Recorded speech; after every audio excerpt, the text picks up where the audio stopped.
दोस्तों सोचो, एक ऐसा प्लान जो एक देश की सोच, कल्चर और पहचान को ही बदल दे, और वो भी एजुकेशन के नाम पर। ये कहानी है मेघालय एजुकेशन सिस्टम की, जिसने भारत की तकदीर को हमेशा के लिए बदल दिया। Thomas Babington Meghalaya, British politician और हिस्टोरियन, 1834 में भारत आया, गवर्नर जनरल की काउंसिल में।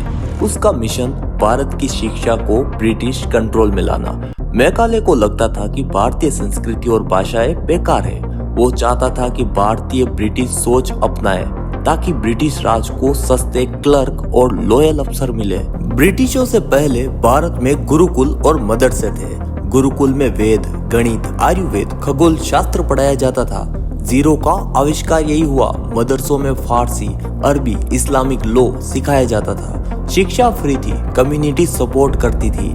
ये सिस्टम हमारी संस्कृति और स्किल को जिंदा रखता था, लेकिन ब्रिटिशों को ये सब आउटडेटेड लगा। 1835 में मेघालय ने मिनट ऑन इंडियन एजुकेशन लिखा।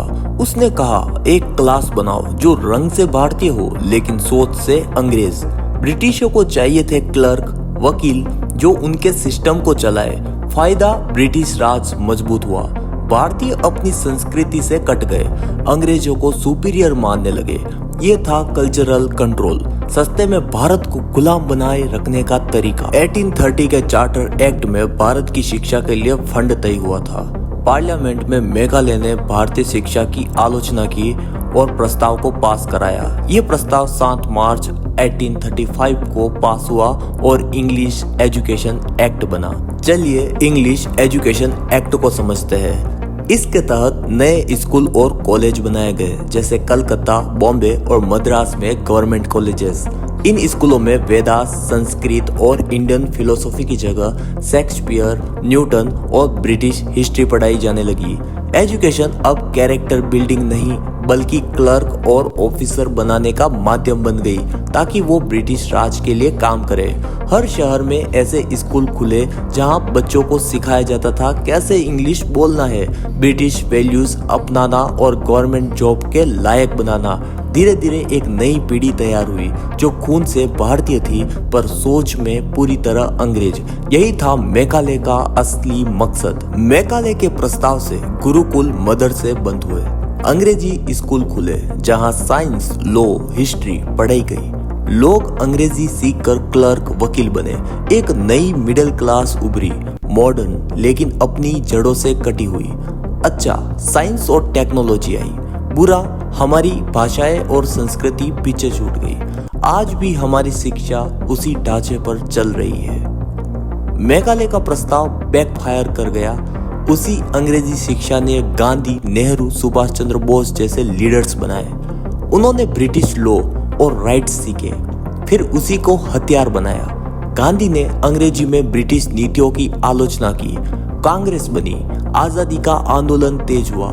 मेघालय का सिस्टम गुलामी के लिए था, लेकिन ये आजादी का हथियार भी बन गया। ब्रिटिश मॉडल ने एजुकेशन को एक जॉब क्वालिफिकेशन बना दिया, यानी कि लर्निंग के लिए नहीं पढ़ना है, आपको नौकरी के लिए पढ़ना है। और ये आज भी हमारे भारत में चलता आया है। ये सारा नतीजा ब्रिटिश मॉडल का है। 1850 तक इंडिया में 1 लाख से ज्यादा ट्रेडिशनल गुरुकुल थे, जहाँ हर कास्ट और विलेज में फ्री एजुकेशन मिलती थी। मेघालय के सिस्टम के बाद ये नंबर गिरकर 10,000 से भी कम रह गया और लिटरेसी रेट क्रैश कर गया। पर इस बात को कोई नहीं नकार सकता कि यही सारी मॉडर्न शिक्षा को पढ़कर हमें आजादी भी मिली। गांधी, नेहरू, भगत सिंह और तिलक जैसे सोचने वाले निकलेंगे इसी एजुकेशन से। ये लोग ब्रिटिश बुक्स पढ़े, उनका लॉ समझे और उन्हीं प्रिंसिपल से उनके खिलाफ आवाज उठाई। मॉडर्न एजुकेशन ने उन्हें लॉजिक, कम्युनिकेशन और ग्लोबल सोच दी, जिससे उन्होंने दुनिया को कन्विंस किया कि इंडिया डिजर्व फ्रीडम। लेकिन दोस्तों, इस कहानी का एक डार्क साइड भी है। ब्रिटिश एजुकेशन से हमें मॉडर्न थिंकिंग मिली, पर उसी के साथ हमने हमारा असली ज्ञान खो दिया। हमारे वैदिक मैथ्स, एस्ट्रोनॉमी, आयुर्वेदा और फिलोसॉफी, जहाँ साइंस और स्पिरिचुअलिटी एक साथ चलती थी, वो सब धीरे धीरे सिलेबस से गायब हो गए।